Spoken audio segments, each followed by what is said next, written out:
Hello guys, welcome back to the course thermodynamics. आज हम शुरू करेंगे इस कोर्स का lecture number 9, but make sure आपने पहले सभी लेक्चर इस लेक्चर को देखने से पहले देखे हुए हों। अभी तक हमने इस कोर्स में क्या सीखा है?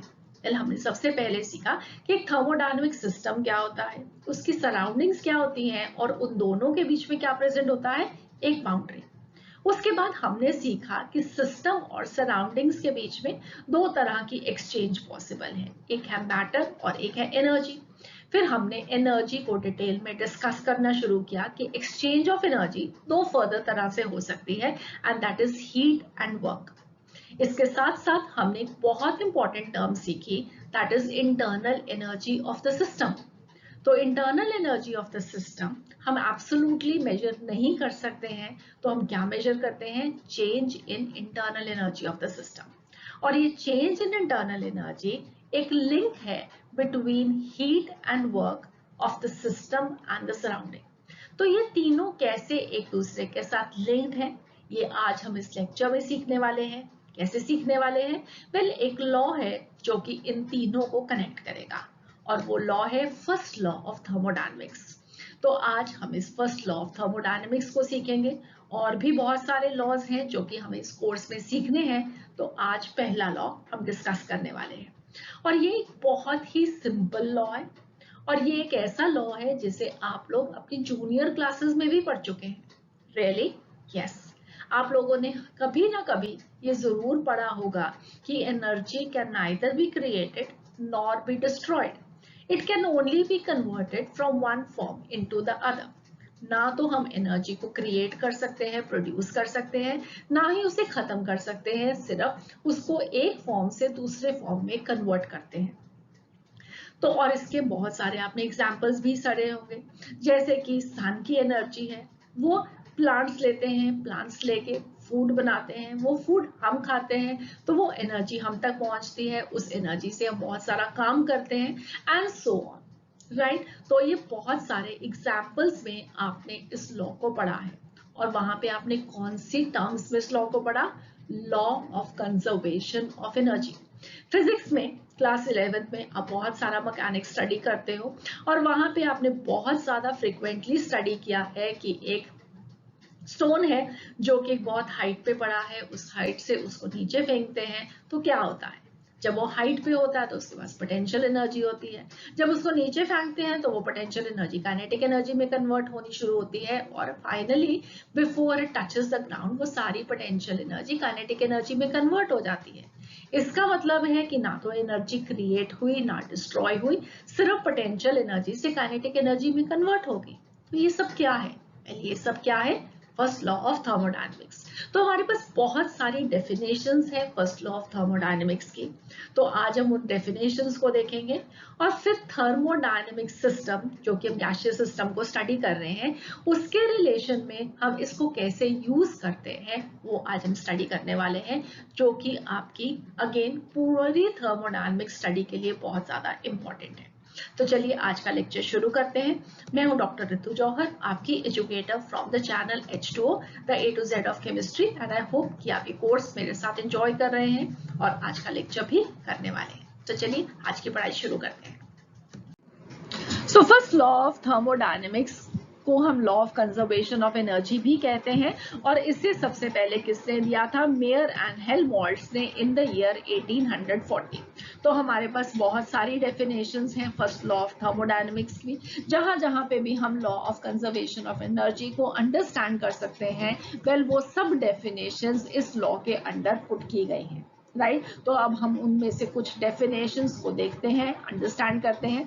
तो सबसे पहली डेफिनेशन है, energy can neither be created not be destroyed by any physical और chemical change, however one form of energy this can be transformed into another. ठीक है, तो इसका एक एग्जांपल मैं आपको फोटोसिंथेसिस से रिलेटेड दे सकती हूँ। दूसरा एग्जांपल हमने काइनेटिक एनर्जी और पोटेंशियल एनर्जी से रिलेटेड सीखा। एक और एग्जांपल अगर हम बात करें कि हमारे पास सपोजिटली कोल है, राइट, तो कोल को जब हम हीट करते हैं तो वेल क्या प्रोड्यूस होता है, कार्बन डाइऑक्साइड प्रोड्यूस होता है और बहुत सारी एनर्जी प्रोड्यूस होती है। सो हम कह सकते हैं कि कोल को बर्न करने पे हीट एनर्जी प्रोड्यूस होती है। इस हीट को हम यूज करते हैं to convert water into steam, right. और जो स्टीम की हीट एनर्जी है अब उससे क्या करते हैं, हम उसके टरबाइंस को मूव करते हैं। तो यहाँ पे क्या प्रोड्यूस होगी, मैकेनिकल एनर्जी प्रोड्यूस होगी। अब मैकेनिकल एनर्जी से हम क्या रन कर रहे हैं, जनरेटर्स को रन कर रहे हैं। जनरेटर्स क्या प्रोड्यूस करते हैं, इलेक्ट्रिक एनर्जी प्रोड्यूस करते हैं और इस इलेक्ट्रिक एनर्जी से हम बहुत सारे अप्लायंसेस को रन करते हैं और उनमें अगेन एक form of energy is getting converted into another form of energy. ठीक है, तो हम यहाँ पे एग्जाम्पल देख सकते हैं कि एनर्जी कभी भी डिस्ट्रॉय नहीं होगी, कभी भी हम नई क्रिएट नहीं करते हैं, सिर्फ एक फॉर्म से दूसरे फॉर्म में चेंज होती है। और इसका दूसरा अंडरस्टैंडिंग ये है कि अगर एनर्जी एक फॉर्म से दूसरे फॉर्म में ही चेंज हो रही है तो अगर हम उन सब एनर्जीज का टोटल करेंगे तो वेल वो हमेशा एक सिस्टम के लिए कांस्टेंट रहेगा। ओके और यहाँ पे एक बहुत इंपॉर्टेंटली अंडरस्टैंड आपको करना है टर्म आइसोलेटेड सिस्टम। तो ये जो sum of all forms of energy for an isolated system है वो कांस्टेंट रहेगा, क्योंकि आइसोलेटेड सिस्टम एक ऐसा सिस्टम है जो कि ना तो एनर्जी को इन द फॉर्म ऑफ मैटर ना एनर्जी को इन द फॉर्म ऑफ हीट छोड़ेगा।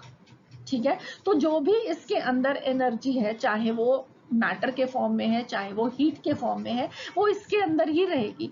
तो सपोजिटली अगर हमारे पास इसके अंदर एक केमिकल रिएक्शन हो रही है, रिएक्टेंट से प्रोडक्ट्स प्रोड्यूस हो रहे हैं, तो अगर हम रिएक्टेंट्स की एनर्जीज का एड अप करेंगे और बाद में प्रोडक्ट्स की एनर्जीज का एड अप करेंगे तो वो हमेशा कांस्टेंट ही रहेगा, राइट। अदरवाइज अगर एक आइसोलेटेड सिस्टम नहीं है, एक ओपन सिस्टम है, एक क्लोज सिस्टम है, तो वहां पे कुछ ना कुछ लॉस ऑफ एनर्जी हमेशा होगा, तो हम उसको टोटल नहीं कर पाएंगे।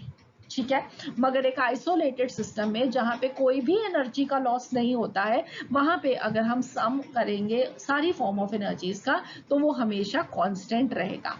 और बेस्ट आइसोलेटेड सिस्टम क्या है, जिसका हम एक परफेक्ट एग्जाम्पल देख सकते हैं कि हाँ ये तो आइसोलेटेड सिस्टम है ही है, तो वेल वो एग्जाम्पल है यूनिवर्स, क्योंकि यूनिवर्स के अलावा कोई भी ऐसा एग्जाम्पल नहीं होगा जो कि एक परफेक्ट आइसोलेटेड सिस्टम हो, हमेशा कुछ ना कुछ लॉस ऑफ एनर्जी हमेशा होगा, राइट। तो perfect isolated system that is universe, इसका मतलब ये है कि टोटल एनर्जी जो यूनिवर्स की है वो कांस्टेंट रहेगी, सिर्फ वेरियस फॉर्म्स अगेन एक दूसरे में इंटर कन्वर्टेबल होंगे।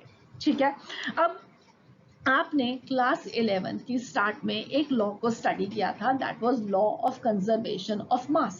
ठीक है, कि हमारे पास एक रिएक्शन हो रहा है A प्लस बी, वो फॉर्म कर रहे हैं प्रोडक्ट C प्लस डी, और हमने स्टडी किया था कि इन A प्लस बी का जो मास होगा this will be equal to the mass of the products. ठीक है, बट फिर हमने ये भी अंडरस्टैंड किया कि इस मास के अंदर कभी हमें हीट देनी पड़ती है इस प्रोडक्ट को फॉर्म करने के लिए, और कभी ये जो प्रोडक्ट्स हैं ये एनर्जी साथ में लिबरेट करते हैं, इसके साथ बहुत सारी एनर्जी रिलीज होती है, तो वेल वो एनर्जी कहाँ से आएगी, ऑब्वियसली वो भी कहीं से एनर्जी आ रही है, और इसलिए हमने उस law of conservation of mass को according to the Einstein equation U equal to mc square modify किया था into the law of conservation of mass and energy.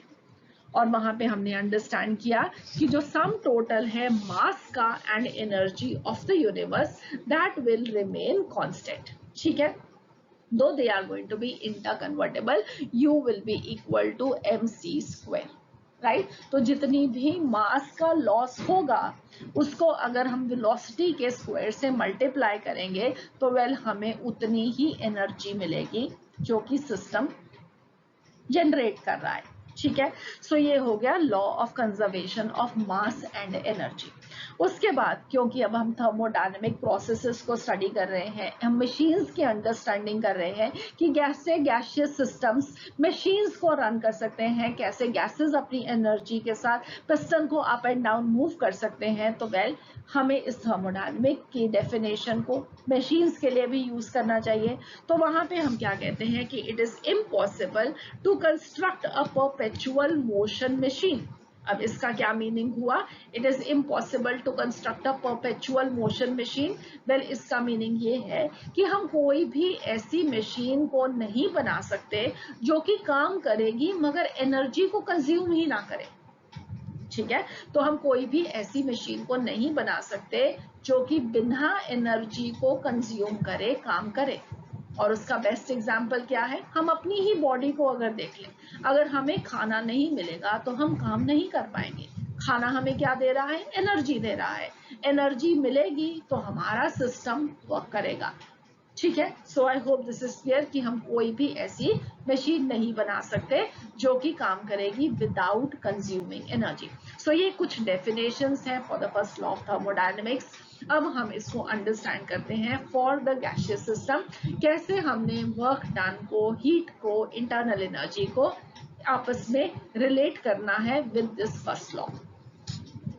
So first law of thermodynamics relate करता है change in internal energy को, heat को और work को। So let us understand कि वो कैसे होता है। इसको शुरू करते हैं इंटरनल एनर्जी क्या है से, जिसे हम ऑलरेडी प्रीवियस लेक्चर्स में डिस्कस कर चुके हैं, बट अंडरस्टैंडिंग के लिए हमें वहीं से वापस शुरू करना पड़ेगा। सो इंटरनल एनर्जी को हम डिनोट करते हैं लेटर यू से according to the IUPAC recommendation. I hope आप सब लोग जानते हैं। और इंटरनल एनर्जी क्या होती है?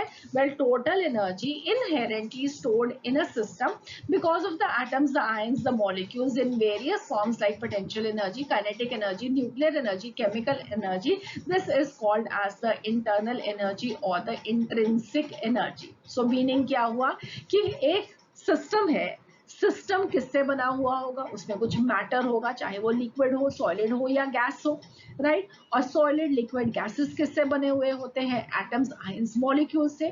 तो एटम्स के अंदर जो इंटरनल एनर्जी है because of kinetic energy, potential energy, nuclear energy, वो एटम्स के बीच में जो एनर्जी है, दो एटम्स के बीच में जो एनर्जी का इंटरेक्शन होगा, दो आयंस के बीच में जो इंटरेक्शन एनर्जी होगी, आयन के अपने अंदर जो एनर्जी है, मॉलिक्यूल्स के अंदर जो एनर्जी है, मॉलिक्यूल्स दो के बीच में जो एनर्जी होगी, वेल वो सबको अगर हम टोटल करें एक सिस्टम के लिए तो that will be called as its internal energy. ठीक है, सो हम इसको ऑलरेडी पहले डिस्कस कर चुके हैं। So I hope you understand that. और इंटरनल एनर्जी क्या होता है? एक स्टेट फंक्शन होता है। ये इनिशियल और final state of the system पे डिपेंडेंट होगा, ये पाथ ऑफ द प्रोसेस पे डिपेंडेंट नहीं होगा। और वेल, इसे भी हम प्रूव कर सकते हैं from the first law of thermodynamics, जिसे हम इस लेक्चर में प्रूव करेंगे भी। ऑलराइट, अब इंटरनल एनर्जी आप सबने सीखा हुआ है प्रीवियस लेक्चर्स में कि इसे हम मेजर नहीं कर सकते हैं, क्योंकि इन सब एनर्जीज को हम exactly potential energy, kinetic energy, nuclear energy, chemical reaction energy between the atoms, ion, molecules को हम परफेक्टली एक्यूरेटली मेजर नहीं कर सकते हैं। इसलिए हम क्या मेजर करते हैं? Change in internal energy. तो हमारे लिए क्या इंपॉर्टेंट है कि सिस्टम की इंटरनल एनर्जी कैसे चेंज होती है। तो सिस्टम की इंटरनल एनर्जी कैसे चेंज हो सकती है? या हीट से या वर्क से। मीनिंग कि या हम सिस्टम को हीट करेंगे या कूल करेंगे तो इंटरनल एनर्जी चेंज होगी, या सिस्टम पे अगर वर्क डन होगा या work done by the system होगा, उस केस में सिस्टम की इंटरनल एनर्जी चेंज होगी। तो अगेन इसका मीनिंग क्या हुआ? इसका मीनिंग ये हुआ कि अगर हम किसी भी सिस्टम को एनर्जी सप्लाई करते हैं, सिस्टम को एनर्जी देते हैं इन द फॉर्म ऑफ हीट और वर्क, सिस्टम की इंटरनल एनर्जी इंक्रीज करेगी। और अगर सिस्टम में से एनर्जी बाहर निकलेगी, इवॉल्व होगी, एमिट होगी इन द फॉर्म ऑफ हीट और वर्क, तो internal energy of the system decrease करेगी। और इसका एक बहुत सिंपल सा मीनिंग क्या है कि हमारे पास एक सिस्टम है, राइट? और सिस्टम के बाहर का सब कुछ क्या होता है? सराउंडिंग होता है। और इन दोनों को अगर हम कंबाइन कर दें तो यूनिवर्स बन जाता है, राइट? अब अगर सिस्टम के अंदर एनर्जी एंटर कर रही है, चाहे हीट के फॉर्म में चाहे वर्क के फॉर्म में, तो इसका मतलब है कि सिस्टम की एनर्जी इंक्रीज हुई। ये एनर्जी आई कहाँ से? सराउंडिंग से आई। तो जितनी भी सिस्टम एनर्जी को गेन करेगा, उतने सराउंडिंग्स उतनी एनर्जी को लूज करेंगे। और अगर सिस्टम कुछ एनर्जी को छोड़ेगा तो उतनी एनर्जी सराउंडिंग्स क्या करेंगे? गेन करेंगे। सो हम कह सकते हैं कि delta U system this is equal to minus delta U surroundings. अगर सिस्टम की इंटरनल एनर्जी इंक्रीज कर रही है, सिस्टम एनर्जी को गेन कर रहा है, तो सराउंडिंग्स उतनी ही एनर्जी को लूज करेंगे। ठीक है, और अगर सिस्टम एनर्जी को लूज कर रहा है तो सराउंडिंग्स उतनी ही एनर्जी को गेन कर लेंगे। So delta U, the change in internal energy of the system will be equal to the change in energy of the surroundings, just with the opposite sign. एक तरफ गेन तो दूसरी तरफ loss, एक तरफ लॉस तो दूसरी तरफ गेन। ठीक है, so I hope you understand this. Let us move further now. अब हम इसे अंडरस्टैंड करते हैं एक प्रोसेस के लिए। प्रोसेस हो रहा है ए से बी तक। Initial state of the system A है और final state of the system B है। ठीक है, अब हम एज्यूम करते हैं कि जो A1 है उसकी इंटरनल एनर्जी U1 है और B जो स्टेट है उसकी जो इंटरनल एनर्जी है वो U2 है। और अगर U2 ग्रेटर देन U1 है तो इसका मतलब है कि उसमें या तो हीट एड अप हुआ है या वर्क एड अप हुआ है या दोनों एड अप हुए हैं। तो हम मान लेते हैं कि सबसे पहले हमने U1 से U2 पे इंटरनल एनर्जी को रेज किया बाय हीटिंग द सिस्टम। तो हमने क्या किया, सिस्टम को हीट किया, Q अमाउंट ऑफ एनर्जी इसके अंदर ऐड हो गई। अब ऐड हो गई तो हम क्या कह सकते हैं कि U2 will be equal to U1 plus Q, क्योंकि एनर्जी ना तो क्रिएट होगी ना डिस्ट्रॉय होगी। अगर इस सिस्टम को हमने Q अमाउंट ऑफ एनर्जी दी है तो वेल वो उस internal energy of the system को इंक्रीज कर देगी। इंक्रीज करके क्या बन जाएगा, ये U2। अब सपोजिटली इस Q अमाउंट ऑफ हीट के साथ साथ मैं इसके ऊपर कुछ वर्क भी कर दूं, W वर्क अगर मैं इस पे कर दूं तो अब क्या हो जाएगी, internal energy U2 this will be equal to U1 plus Q plus W। इसमें ये और ये हमने ऐड कर दिया क्योंकि एनर्जी कहीं पे जाएगी तो नहीं, सिस्टम की एनर्जी को इंक्रीज कर देगी। इससे हम ये भी कह सकते हैं कि U2 minus U1 will be equal to Q plus W, और U2 माइनस U1 को हम लिख सकते हैं delta U, the change in internal energy. So change in internal energy this will be equal to Q plus W, और इसका meaning है change in internal energy is equal to heat added to the system and work done on the system. This is in accordance with the sign convention. अभी हम sign conventions को भी दोबारा से revise करते हैं, मगर ये जो हमारे पास इक्वेशन आई, ये equation number 1 delta U is equal to Q plus W, इसी को ही हम बोलते हैं the mathematical statement of first law of thermodynamics. अब आप लोग सब ये जानते हो कि वर्क की जो वैल्यू होती है, well this is equal to minus P external into delta V. हमारे पास दो तरह के वर्क हैं, एक है रिवर्सिबल प्रोसेस और एक है इरिवर्सिबल प्रोसेस। रिवर्सिबल प्रोसेस जो होता है वो एक हाइपोथेटिकल सिचुएशन होती है। एग्जैक्टली हम इस प्रोसेस को रियल लाइफ में नहीं कर सकते। तो जनरली जो वर्क डन की वैल्यू आएगी वो वर्क की वैल्यू होगी जो कि एक इरिवर्सिबल वर्क की होगी, अनलेस आपको स्पेसिफाइड हो कि ये जो वर्क है, ये एक्सपेंशन है, कंप्रेशन है, उसे रिवर्सिबली किया गया है।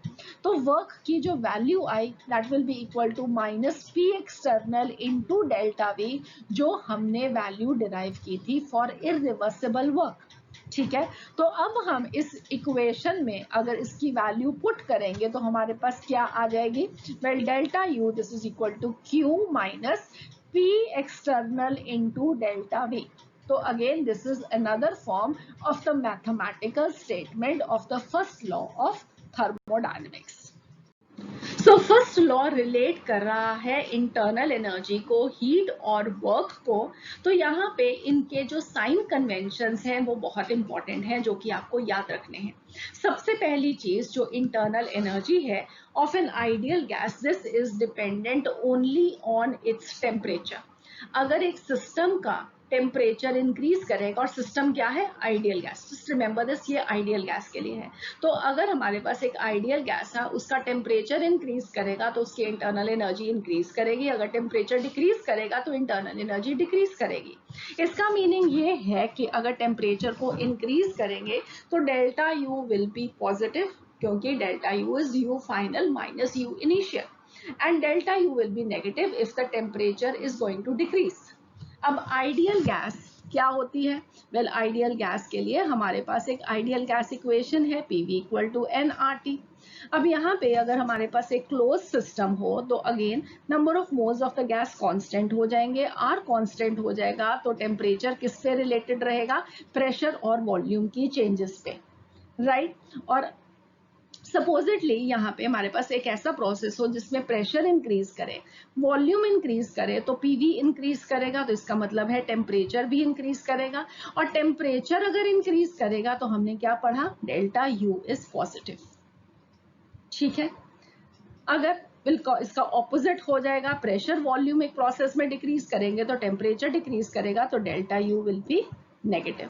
ऐसा प्रोसेस हो जिसके अंदर हम प्रेशर को कांस्टेंट कर दें, वॉल्यूम को डिक्रीज कर दें, तो टेम्परेचर क्या करेगा? डिक्रीज करेगा, क्योंकि पीवी प्रोडक्ट अगेन डिक्रीज करेगा, so delta U will be negative.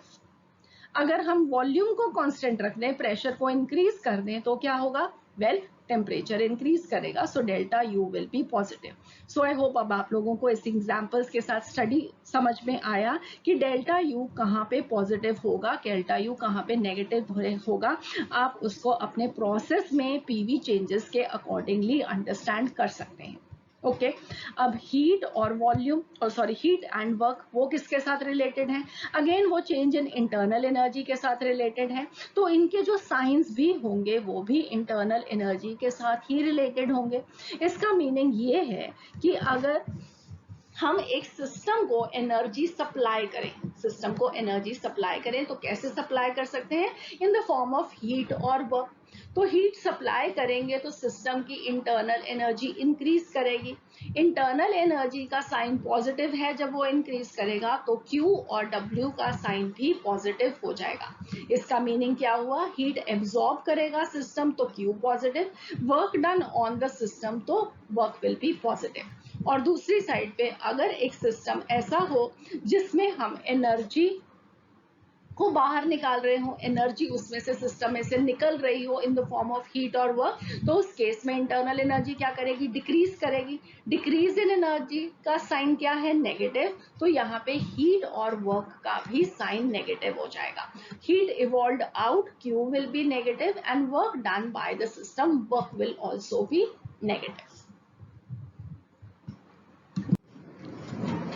So ये साइन कन्वेंशन जो है वो आपके लिए बहुत इंपॉर्टेंट है, याद रखना, सो दैट कि आप करेक्ट वैल्यूज ढूंढ सकें डेल्टा यू की चेंज इन इंटरनल एनर्जी की।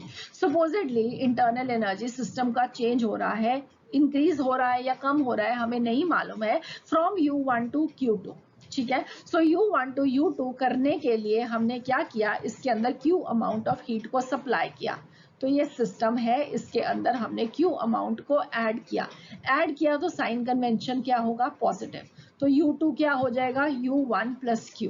ठीक है, अब इसमें से हमने क्या किया? W अमाउंट ऑफ वर्क को बाहर निकाल दिया, work is done by the system.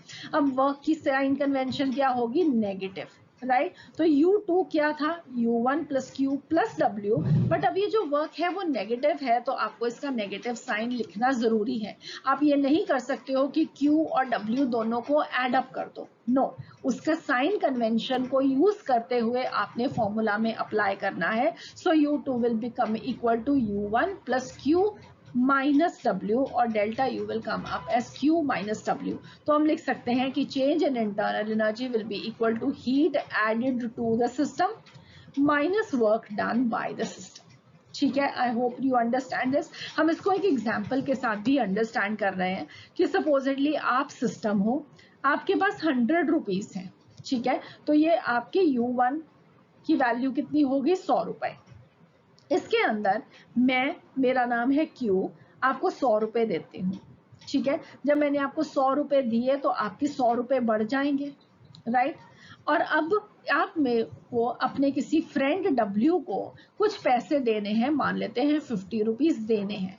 तो अब ये जो 50 रुपीज आपने देने हैं, देने हैं, तो इसका मतलब है कि आपके पैसों में से कम होंगे, तो अब इसके लिए माइनस का साइन यूज करोगे।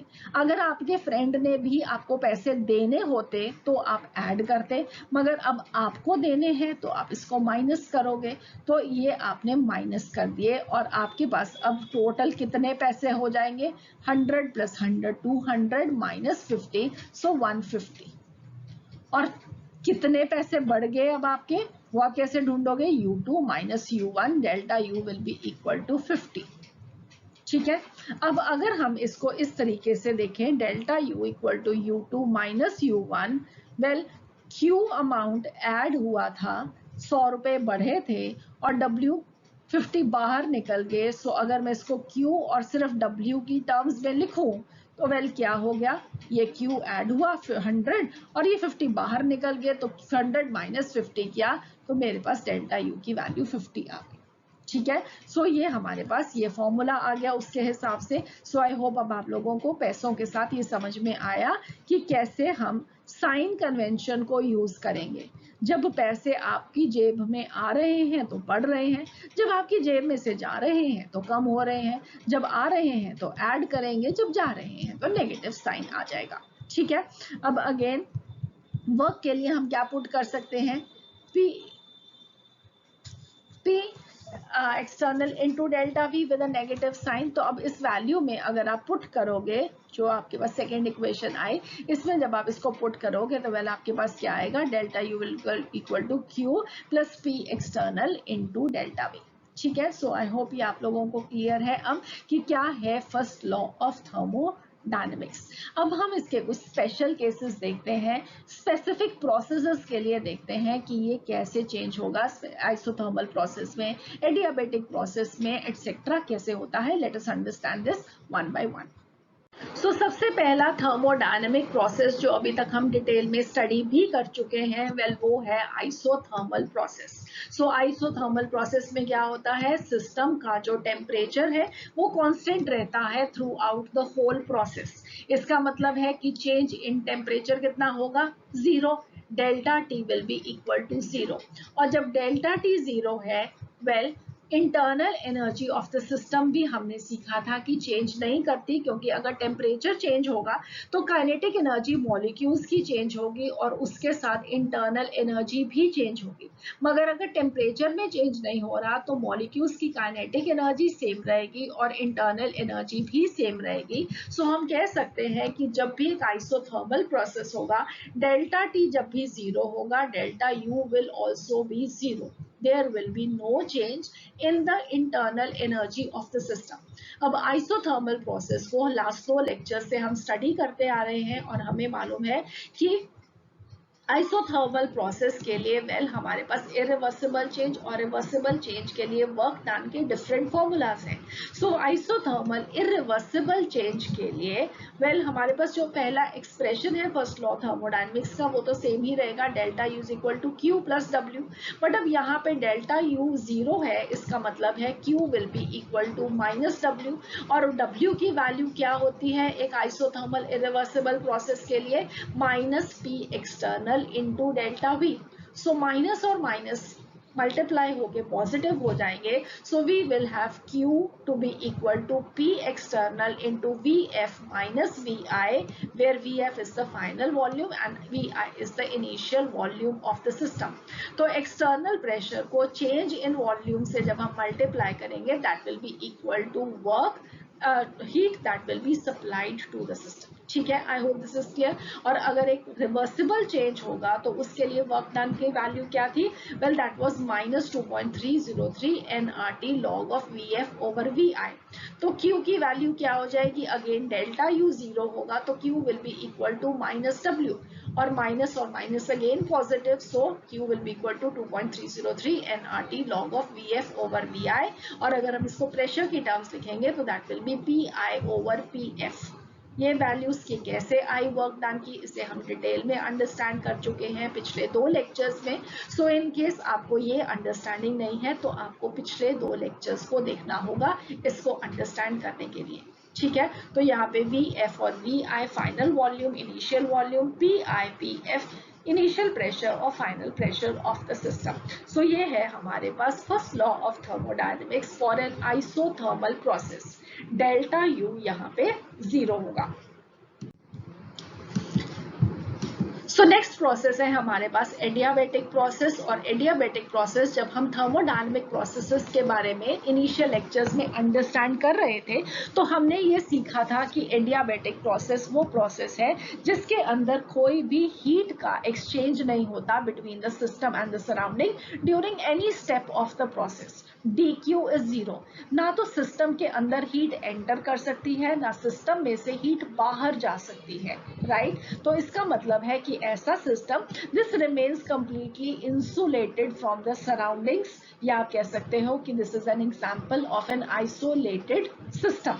ठीक है, तो जब Q जीरो होगा तो फर्स्ट लॉ ऑफ थर्मोडायनेमिक्स के अकॉर्डिंगली क्या हो जाएगा, हमारे पास delta U will be equal to work adiabatic और minus delta U is equal to minus work adiabatic. इसका मीनिंग क्या हुआ कि अगर हम सिस्टम के ऊपर एडियाबैटिकली काम करेंगे तो वेल इंटरनल एनर्जी सिस्टम की इंक्रीज कर रही है, और अगर सिस्टम वर्क कर रहा है, राइट, सिस्टम अगर वर्क करेगा तो वर्क एडियाबैटिक अगर होगा तो उस सिस्टम की इंटरनल एनर्जी कम हो जाएगी। So work will be done at the cost of its internal energy. ठीक है, I hope you will remember this.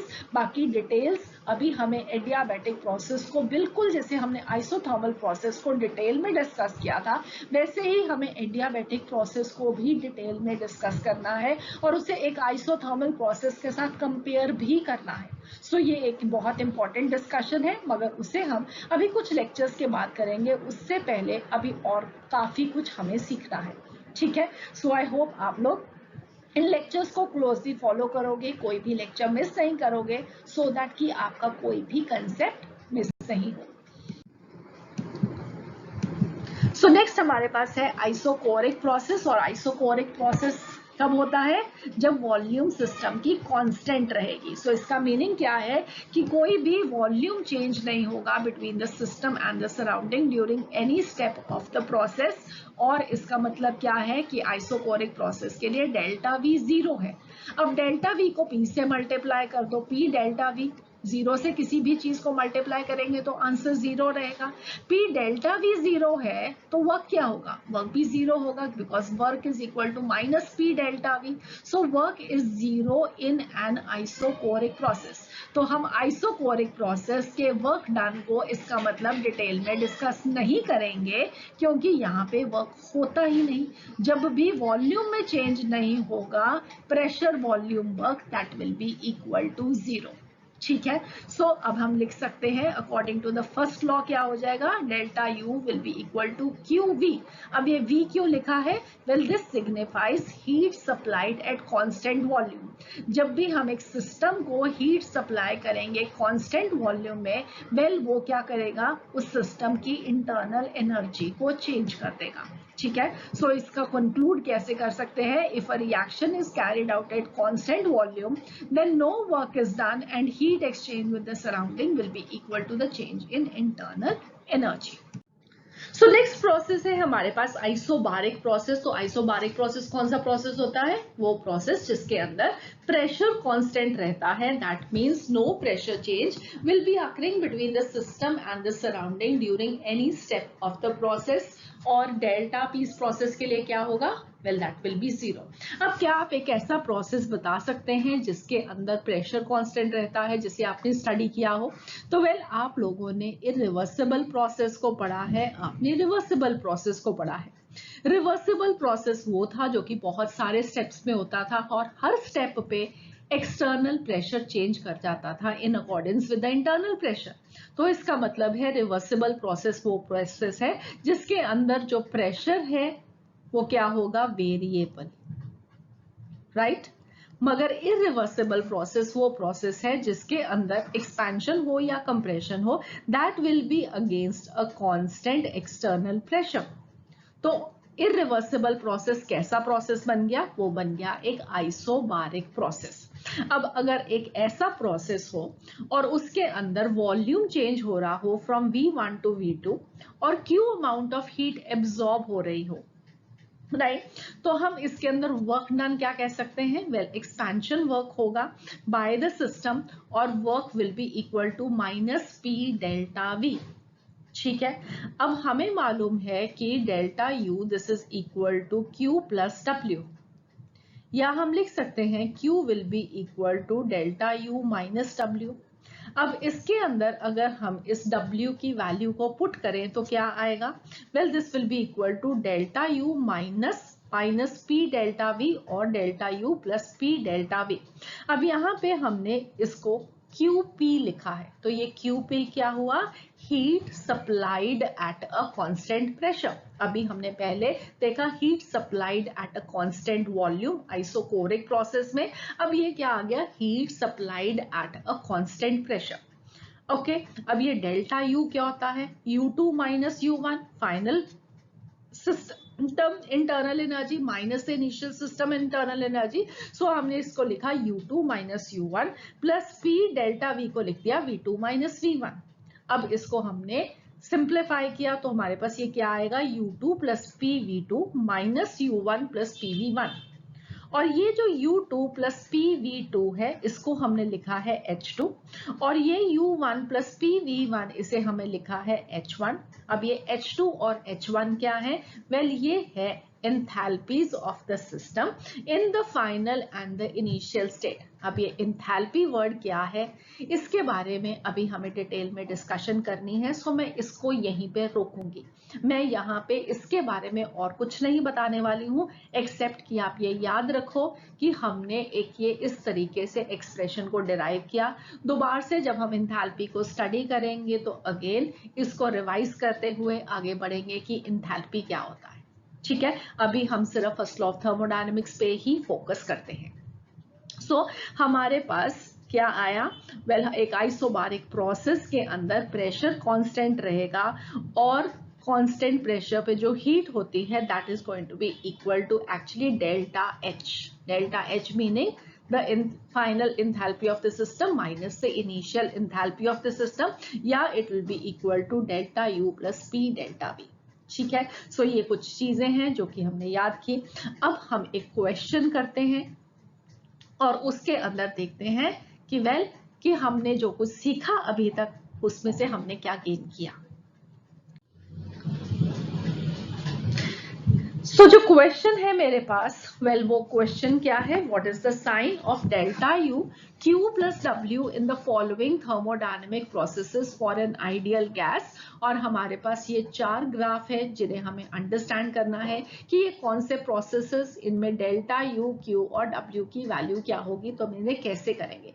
पहला मैं आपको बताती हूँ और उसके बाद हर एक पार्ट से पहले आप खुद से ट्राई करो और फिर उसकी एक्सप्लेनेशन को समझो। ठीक है, तो हमारे पास जो पहला पार्ट है उसमें क्या आप देख सकते हो कि जो प्रेशर है वो इंक्रीज कर रहा है फ्रॉम ए टू बी, और वॉल्यूम है वो भी इंक्रीज कर रहा है, राइट। सो प्रेशर भी इंक्रीज कर रहा है और वॉल्यूम भी इंक्रीज कर रहा है। अब हमें एक आइडियल गैस के लिए क्या मालूम है? PV is equal to nRT, right. Pressure भी इंक्रीज कर रहा है, वॉल्यूम भी इंक्रीज कर रहा है। अगर हमारे पास fixed moles of a gas होंगे, वेल आर भी कांस्टेंट होगा, तो इसका मतलब है कि टेम्परेचर भी इंक्रीज करेगा, और जब टेम्परेचर इंक्रीज करेगा तो सिस्टम की इंटरनल एनर्जी भी इंक्रीज करेगी and delta U will be positive, right. अब नेक्स्ट चीज आप क्या देख सकते हो? यहाँ पे वॉल्यूम इंक्रीज कर रही है। वॉल्यूम इंक्रीज करने का मतलब क्या होता है? एक्सपेंशन प्रोसेस हो रहा है। एक्सपेंशन प्रोसेस मतलब work is done by the system. When work is done by the system तो वर्क का साइन क्या होता है? वर्क का साइन होता है नेगेटिव।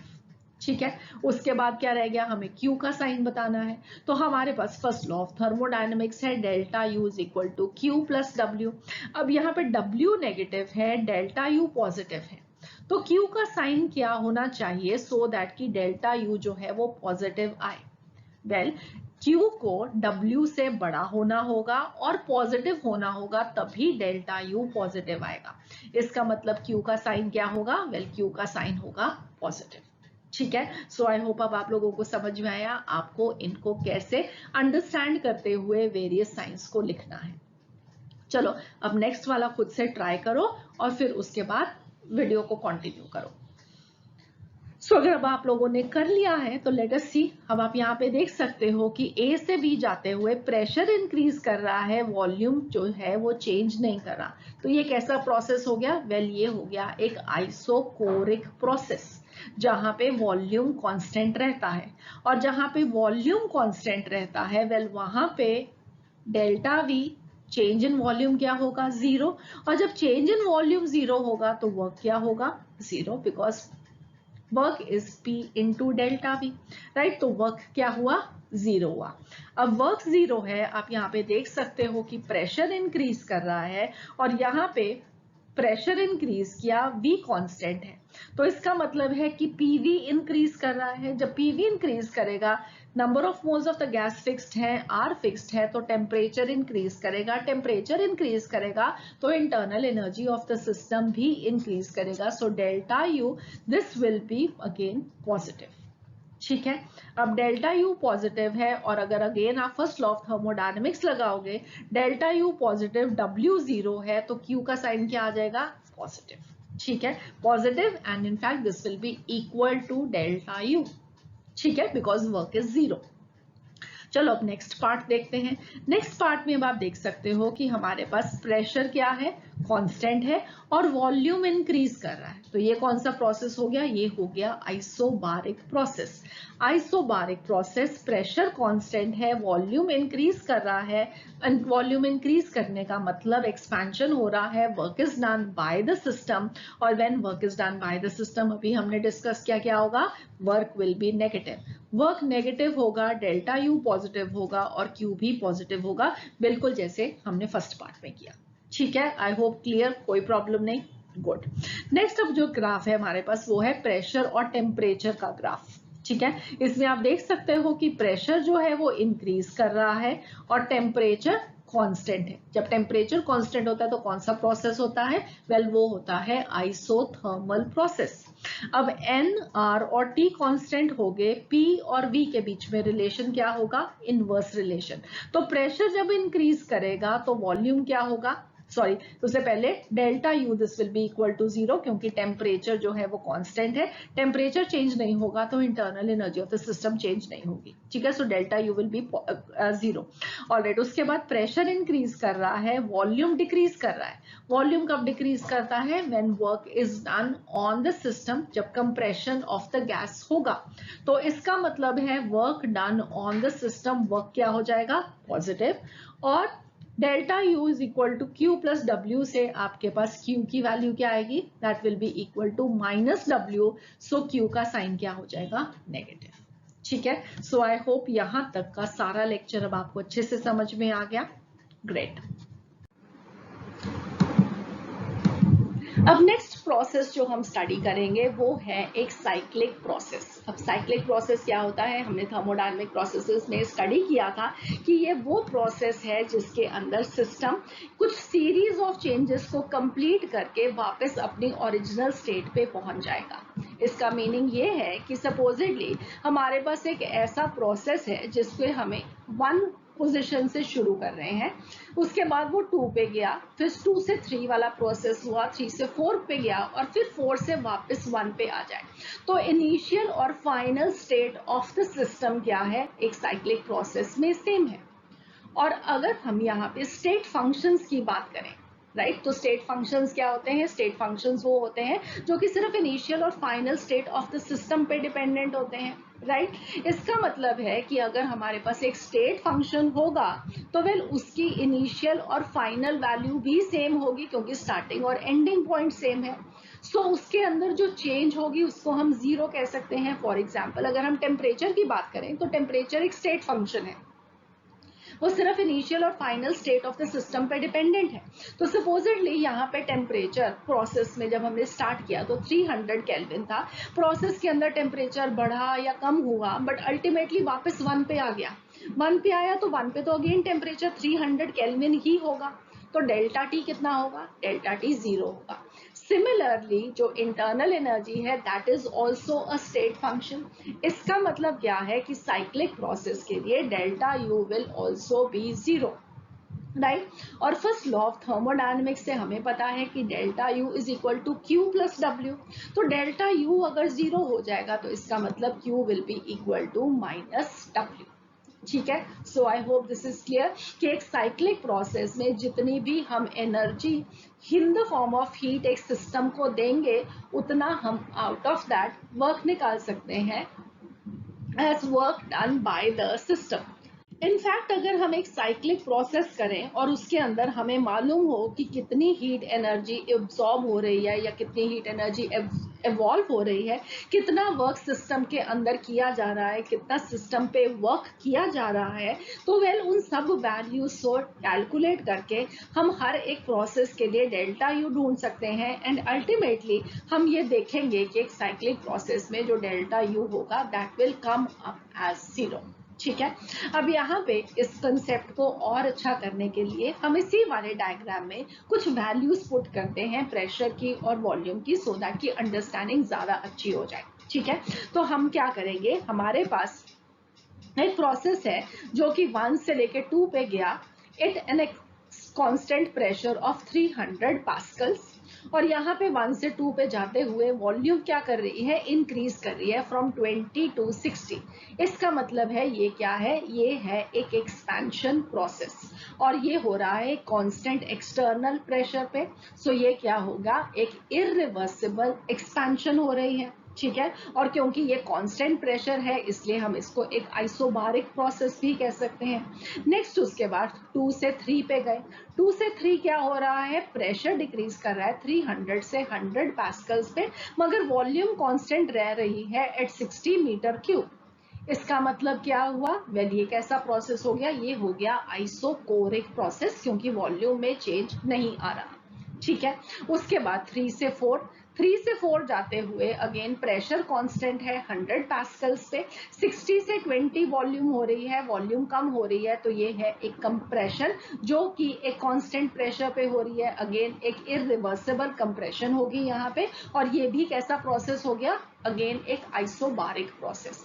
नेक्स्ट हम गए 4 से 1, 100 से 300 पे प्रेशर इंक्रीज कर रहा है और अगेन वॉल्यूम कांस्टेंट है, तो ये कैसा प्रोसेस हो गया, अगेन ये हो गया एक आइसोकोरिक प्रोसेस। ठीक है, अब ये समझ में आ गया। अब इनके अंदर अगेन क्या हम डेल्टा यू, क्यू और डब्ल्यू की वैल्यूज बता सकते हैं कि क्या साइंस होंगे, बिल्कुल बता सकते हैं। So let us do that. I hope आप लोग खुद से भी कर सकते हो पिछले एग्जाम्पल को अंडरस्टैंड करते हुए। सो सबसे पहले हम गए 1 से लेके 2 तक, तो यहाँ पे हमारे पास क्या हो रहा है, वेल प्रेशर जो है वो कांस्टेंट है और वॉल्यूम क्या कर रही है, इंक्रीज कर रही है।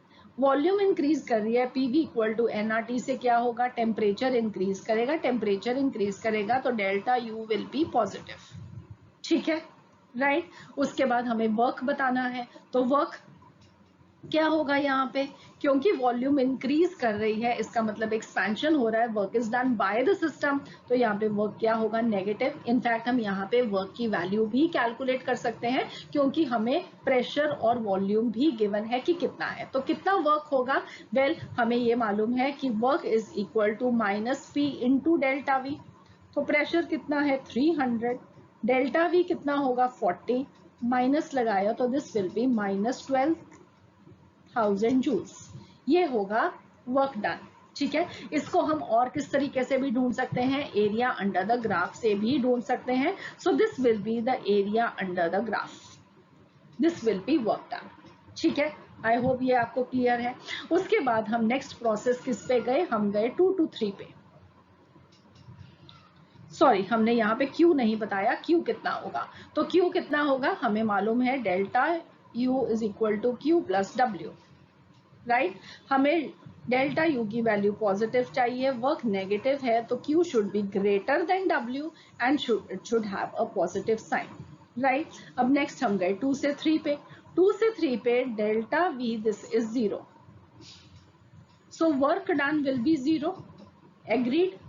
Okay, what about delta U, यहाँ पे प्रेशर क्या हो रहा है, प्रेशर डिक्रीज कर रहा है, अगर प्रेशर डिक्रीज करेगा तो टेम्परेचर डिक्रीज करेगा, so delta U will be negative. ठीक है, और क्योंकि वर्क जीरो है और हमें पता है कि delta U is equal to Q plus W, so this is also negative, this will also be negative, so Q की वैल्यू क्या आएगी, नेगेटिव। ठीक है, इसको थोड़ा क्लियर करते हैं। नेक्स्ट हमारे पास आ गया प्रोसेस कौन सा, 3 to 4। ठीक है, सो 3 to 4 में क्या हो रहा है, वेल यहाँ पे वॉल्यूम डिक्रीज कर रही है, प्रेशर कांस्टेंट है, इसलिए टेम्परेचर डिक्रीज करेगा और डेल्टा यू की वैल्यू क्या आएगी, नेगेटिव आएगी। ठीक है, वर्क डन कितना होगा, again P into delta we, and this time क्योंकि कंप्रेशन हो रहा है तो डेल्टा वी की वैल्यू जो आएगी दैट विल बी नेगेटिव, और माइनस पी डेल्टा वी की वैल्यू पॉजिटिव आ जाएगी, सो this will B 100 into 40, this will B 4000 joules, right, with a positive sign. So work is positive and this is value is 4000 joules. Q की value कितनी आएगी, so हमें अब delta U negative चाहिए, work is positive, तो Q की value हमें negative चाहिए, and that is going to be greater than the work done. Okay, बिल्कुल पहले वाले प्रोसेस से ऑपोजिट। अब यहाँ पे वर्क डन को हम कहाँ पे प्लॉट कर सकते हैं, इस एरिया के अंदर प्लॉट कर सकते हैं, ये area will be of work done. तो आप देख सकते हो कि 1 से 2 में जो वर्क डन है वो 3 से 4 के कंपैरिजन में ज्यादा है।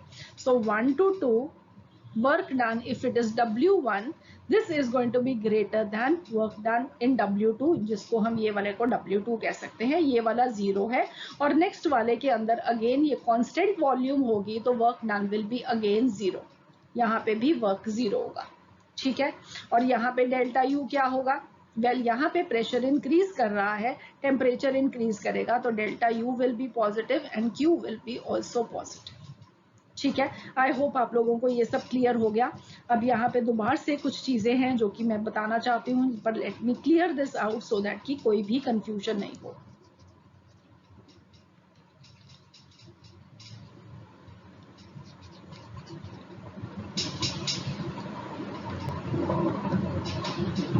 सो आई होप आप लोगों को अब ये कंसेप्ट अच्छे से समझ में आ गया, फर्स्ट लॉ ऑफ थर्मोडायनेमिक्स को कैसे हम थर्मोडायनेमिक प्रोसेसेस पे अप्लाई करते हैं, ये भी अब क्लियर है।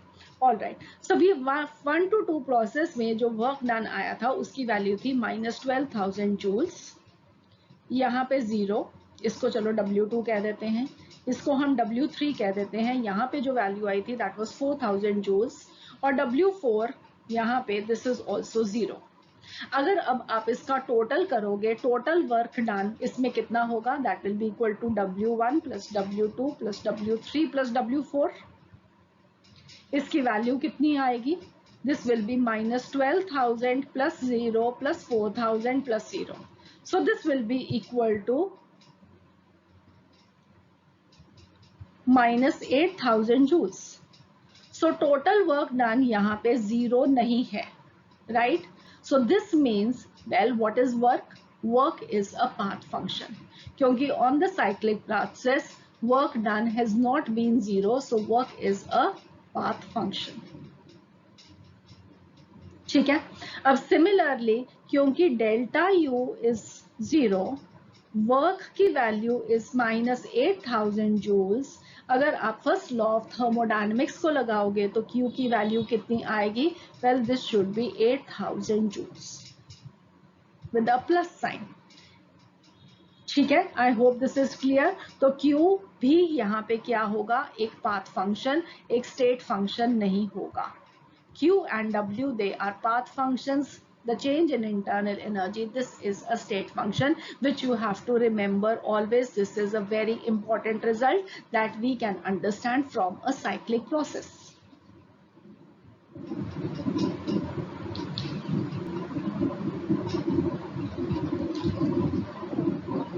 So अब हम कुछ फाइनल कंक्लूजन्स करते हैं यहाँ पे इस लेक्चर की, so that कि हमारा जो कंसेप्ट है वो बिल्कुल परफेक्ट हो जाए।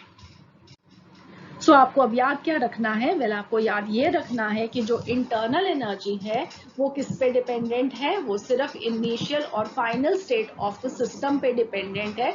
It is a state function, जो मर्जी पाथ हो प्रोसेस का, वेल इंटरनल एनर्जी की जो चेंज रहेगी वो कांस्टेंट रहेगी, that will depend upon the initial and the final state only. Next चीज जो आपको याद रखनी है Q और W से है. Q and W they depend upon the path by which the change is carried out. So these are not state functions, these are path functions. एक बहुत इंपॉर्टेंट चीज जो कि आपको यहाँ पे याद रखनी है वो ये है कि चाहे कोई भी नेचर हो प्रोसेस का, delta U will be always equal to Q plus W. इसलिए हम ये भी कह सकते हैं कि अगर डेल्टा U एक स्टेट फंक्शन है तो Q plus W will also be a state function. अब इसका मीनिंग क्या है, let me explain you that quickly. हमारे पास एक प्रोसेस है जो कि 1 से लेके 2 तक हो रहा है. उसके लिए हमारे पास दो पाथ हैं, पाथ 1 और पाथ 2. ठीक है. अब हमारे पास initial state of the system है U1, final state of the system है U2. तो डेल्टा U कितना होगा, that will B U2 minus U1. और ये जो वैल्यू है ये कांस्टेंट होगी, चाहे आप पाथ 1 से चले जाइए, चाहे आप पाथ 2 से चले जाइए. Again this will be equal to U2 minus U1 and delta U one path will be equal to delta U by path 2. Agreed. अब क्योंकि delta U this is equal to Q plus W, और पहले process में अगर Q1 energy मान लेते हैं absorb हो रही है और W1 वर्क है जो कि सिस्टम कर रहा है, तो वेल डेल्टा U की वैल्यू कितनी आएगी, Q1 plus minus W1. Similarly अगर दूसरे पाथ से अगर आप जाओगे तो वेल इसमें क्या है, ये Q2 एनर्जी एब्जॉर्ब कर रहा है, माइनस W2 वर्क कर रहा है. सो ये क्या हो जाएगा, Q2 plus minus W2. Right. अब क्योंकि ये दोनों सेम है तो हम लिख सकते हैं कि Q1 plus minus W1 this will be equal to Q1 plus minus W2.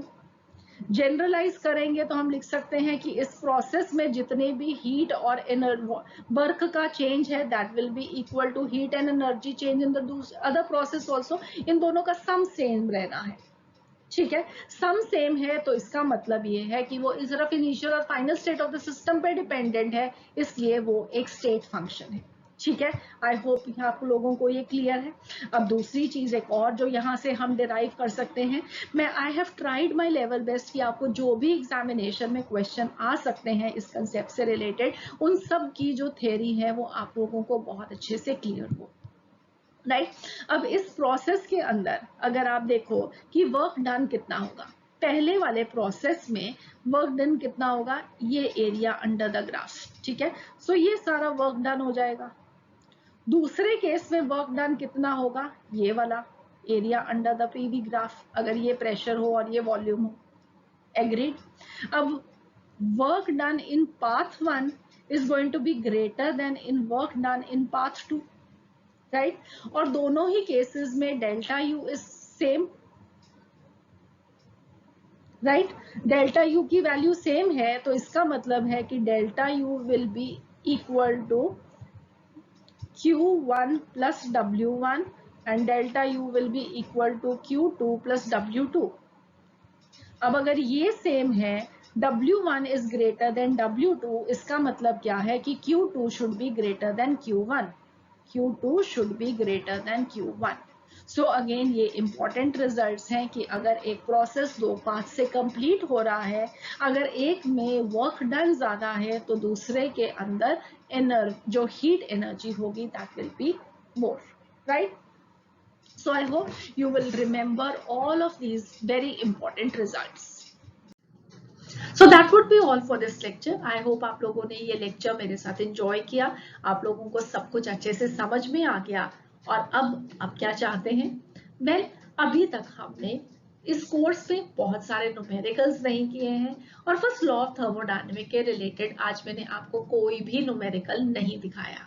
इसलिए नहीं दिखाया क्योंकि अगला लेक्चर वेल कंप्लीटली ही न्यूमेरिकल्स पे होगा, जहां पे हम प्रीवियस ईयर क्वेश्चंस को देखते हुए वेल अभी तक के जो भी 9 लेक्चर्स में हमने टॉपिक्स को डिस्कस किया है उन सब के न्यूमेरिकल्स को करने वाले हैं. सो यहाँ पे आपका एक होमवर्क है कि आप लोगों को अपने पिछले 9 लेक्चर्स सारे के सारे अगले लेक्चर को देखने से पहले रिवाइज करने हैं, सो दैट कि आप न्यूमेरिकल्स को खुद कर सकें और फिर हम उनको डिस्कस कर सकें. तो see you again, have a nice day, God bless you.